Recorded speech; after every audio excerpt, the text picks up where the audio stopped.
Jeff DeForest, Mike Lubie. Lubitz with you. The Defo Show later on. Going to be a lot of fun. We talked to Dusty May, the head coach at FAU, onto the Sweet 16 to take on Tennessee on Thursday. And the great Jim Larinaga, always a pleasure. A basketball treasure chest comes your way at about 8:35 here this morning. And, of course, writing another nice story with the University of Miami men's basketball team. Joining us right now, and this is a guy that never, I don't think in his entire career, he ever was forced into a situation where, as he hoisted up his shot from the baseline there, from the left side on the baseline, he had to yell simultaneously with the ball leaving his hand, "Brick!" And we've been seeing a lot of bricks being hoisted up there, especially during the NCAA tournament, as sensational as it's been. There's been more than the share of boulders, including the entire first half, maybe the whole game, UM against Drake. We welcome to the show the great Grant Long, original member of the Miami Heat. Grant, how are you, my friend?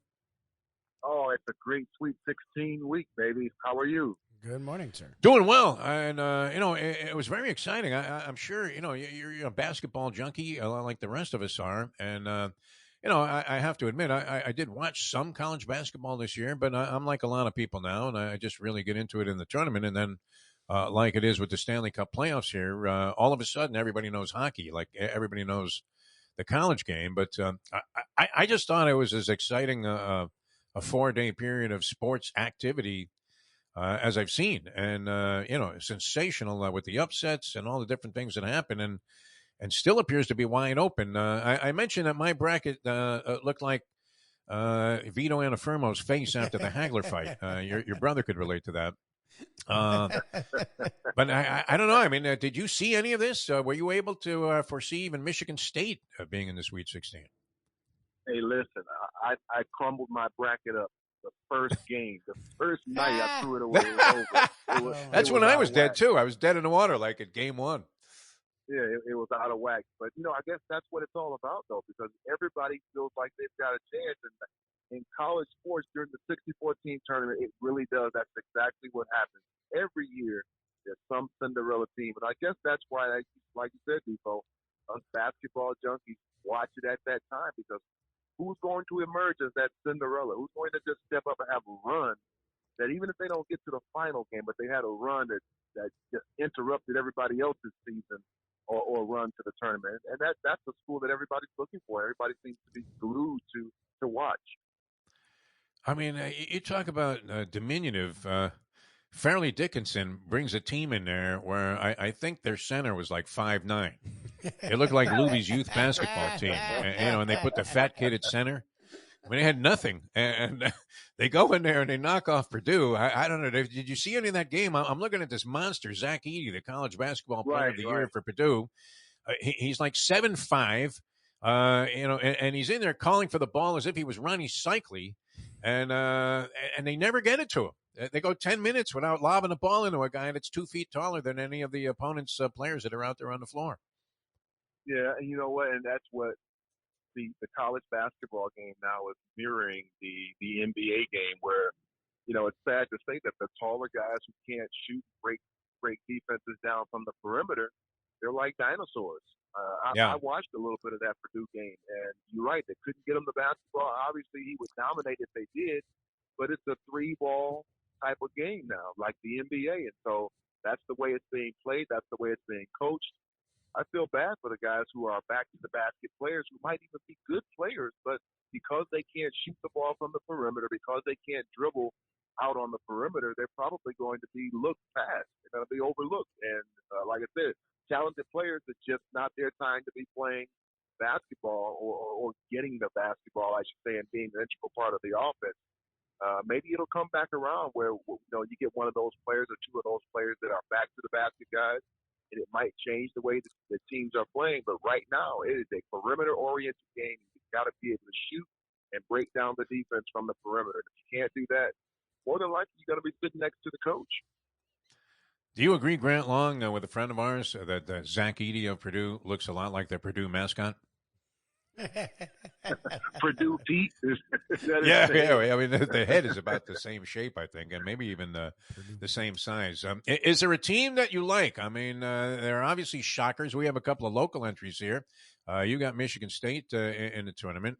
We have FAU and the University of Miami. And then, for me, the oddball by far, although after the fact. You know, everybody can handicap the race after the horses in the winner's circle and say, "I told you the 3 looked good."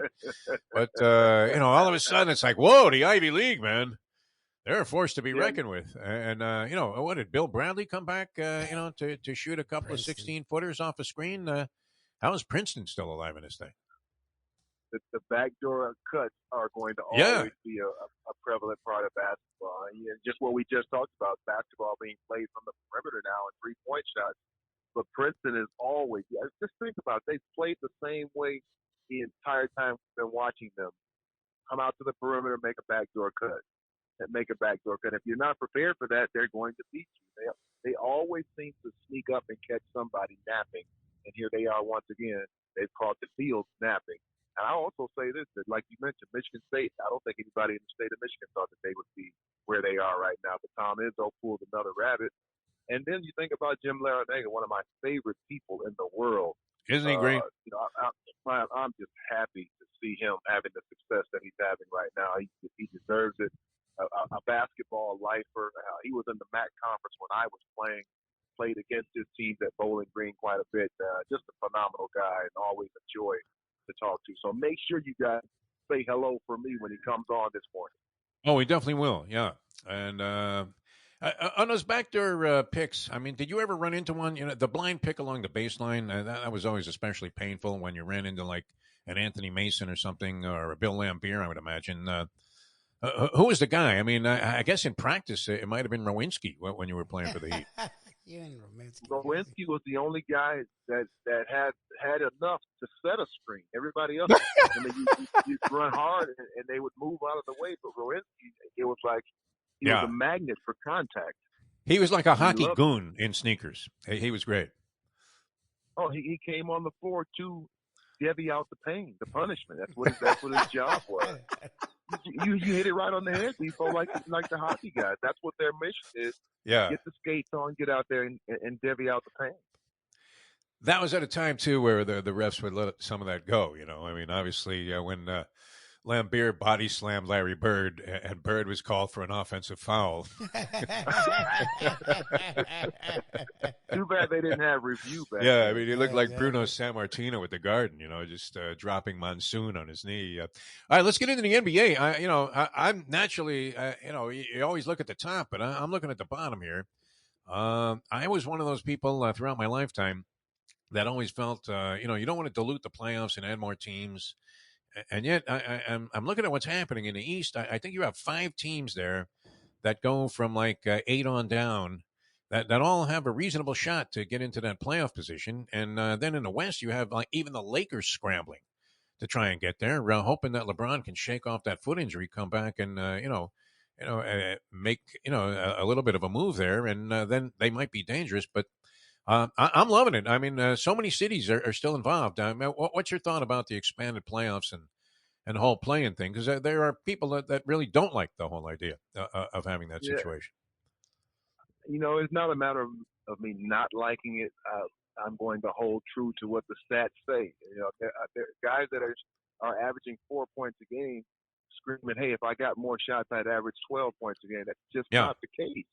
It's just not the case, and that's what I mean. I say that to say that the teams that are at the bottom, they're at the bottom for a reason. They've been that way all season long. So there's no reason for me to think that there's a Princeton in the group when you talk about playing in the play-in game, or the teams that are in the 7, 8 position, they're going to all of a sudden upset the number 2 seed, number 1 seed. That's not going to happen. I just don't foresee that happening. Although it's happened in the past once or twice, there's nobody I believe that's built to be that way, to be that team that's going to overtake a high-seeded team because they're all of a sudden their positioning is so low. It's just not going to happen. So I don't find that part of it so intriguing. Top teams in the East are the teams that are going to stay there. They're going to make it to the finals. Top teams in the West, those are the teams that are going to. They've been doing it all season long. They've been doing it all season long. So I have no reason to believe that those bottom-tier teams in the East and West are going to have an opportunity to do or move throughout the playoffs in the postseason. Grant, look, you've been in the league a long time, so you have a better perspective than I understand home versus away is a thing. There's a reason you fight to be home, and the home team usually wins. But the really good teams defending champion teams usually play well on the road or at home. What the hell's going on with the Warriors? Because last time we talked with you, you said you have to keep an eye on the Warriors. I said that last year all year, and I ended up being right. They ended up winning the title, even though people forgot about them when Steph Curry was hurt last year. This year, whether it's Curry hurt or not, they're great at home. They are one of the top, I think, 3 or 4 teams in the NBA at home. They're horrendous on the road. They're one of the bottom 5 teams on the road. You played a long time. I understand role players play better on the road, but everyone for that team is playing like garbage on the road. Like, have you seen anything like that where such a good team is so bad on the road and so good at home? Well, they are a good team, but they are a little bit long in the tooth at this point. And I think they had their early run of success, and they had it so abundantly that this is what, to me, they're chink in the armor, so to speak. They're starting to wear down where, yeah, they are just playing well at home. And if they can get into a playoff situation, certainly they're going to be a difficult out. But the simple reasoning behind it is that they're just getting older now, and playing on the road just doesn't appeal to them. And I know that's a bad thing to say. It just doesn't appeal to them. They're ready to get going and playing at home where they're going to have success. And they figured out if they just win their home game, they're fine. They're fine. So like I said, that's a veteran team that's a little bit older than they were when they had their great run. They're just trying to hold on. They remember back in the day when San Antonio used to always piecemeal together their team and they would be very competitive. Well, the Golden State Warriors, they haven't been able to do that. They've kept their nucleus together, but they haven't been able to surround the guys with those other players that continue to motivate the older players that are there. And I think San Antonio did a great job of that, but the Warriors seem to be stumbling as they try to regroup their team to that championship status.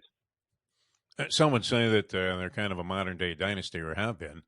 I have to put them behind the Showtime Lakers, well behind, just based on the fact that we know women weaken legs, Grant Long. And if James Worthy and Magic could do those things in the hotel rooms that they supposedly were up to and still win on the road, that puts them way ahead. I don't know what the Warriors are doing, but something's up there.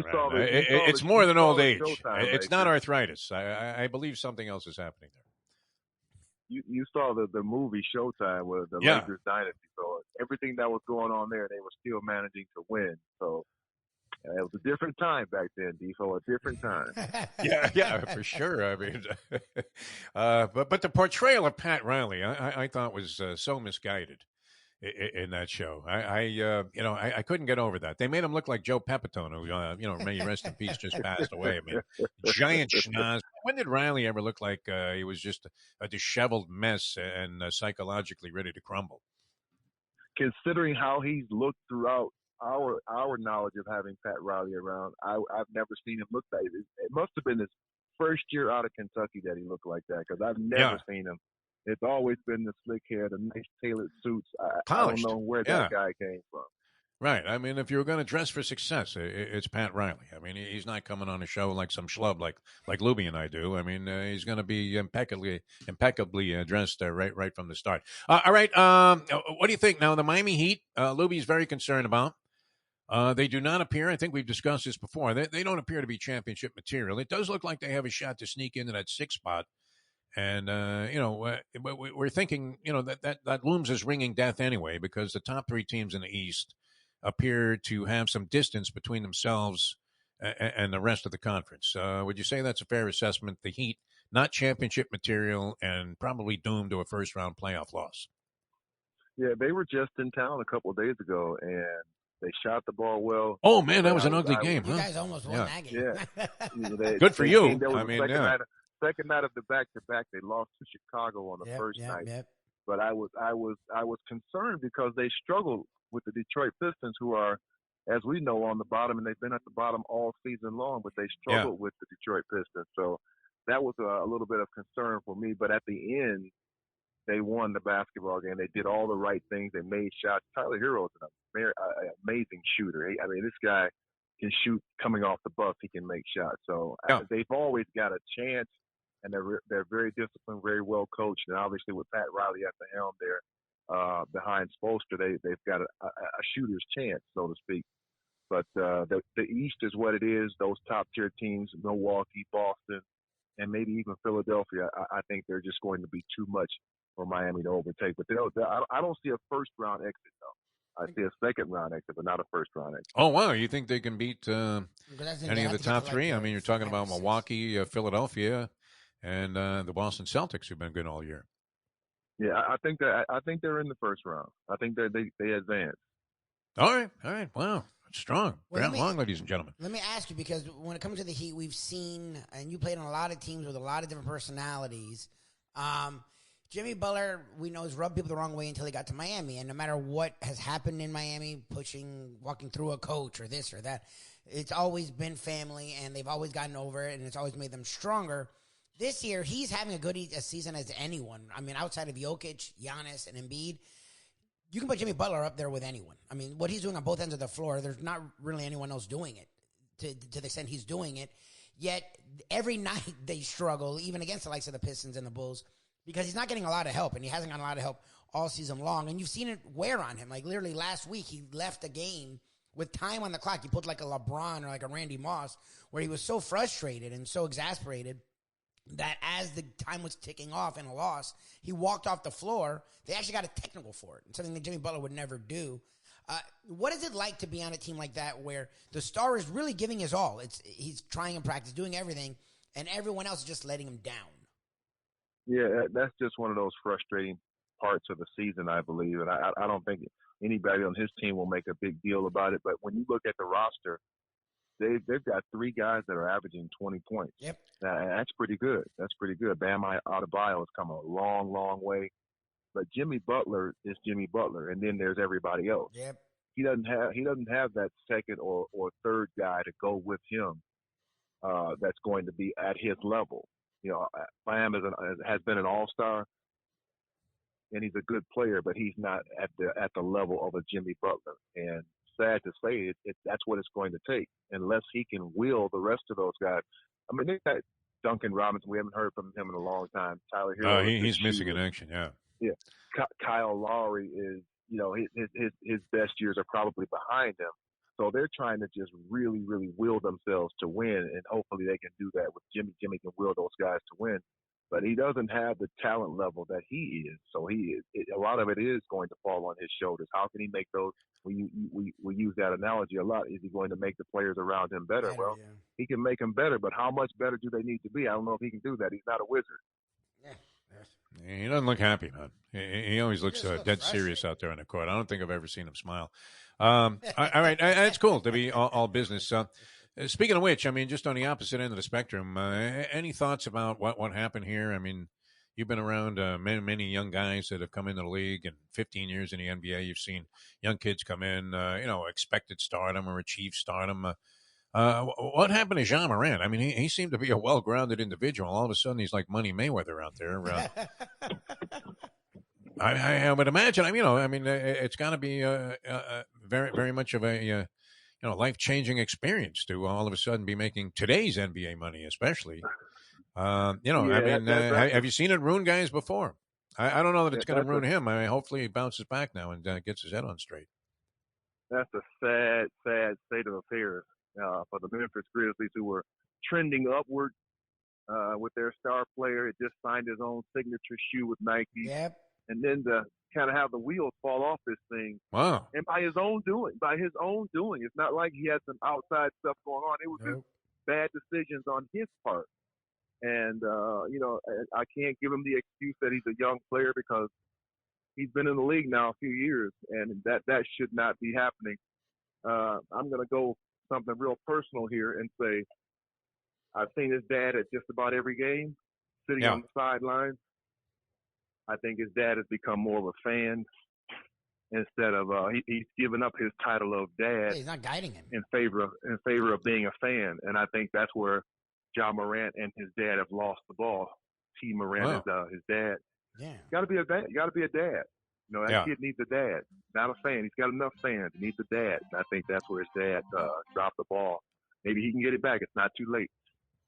Let's hope he does, man, because marvelous talent out there. And, it's nice to see the Grizzlies, who staggered in Vancouver and were a non-entity altogether, taking advantage of having some kind of good young talent on the team. And, you're thinking, aren't the Grizzlies glad that the Pelicans took Zion Williamson? at number one. Grant, we love you, man. Great stuff as always. Thanks so much for being with us on the show. It's always a pleasure, my friend. Enjoy the rest of the tournament and, of course, the rest of the basketball season, and we'll talk to you again real soon. Okay, guys. Thank you. You too. Thanks, man. Grant Long, ladies and gentlemen. Always a pleasure. Hey, folks, Tony Segreto here. Let me ask you a question. What do you look for when you go out to eat? Good food, obviously, friendly atmosphere, not too loud, but good energy, reasonable prices, and a place where you feel comfortable.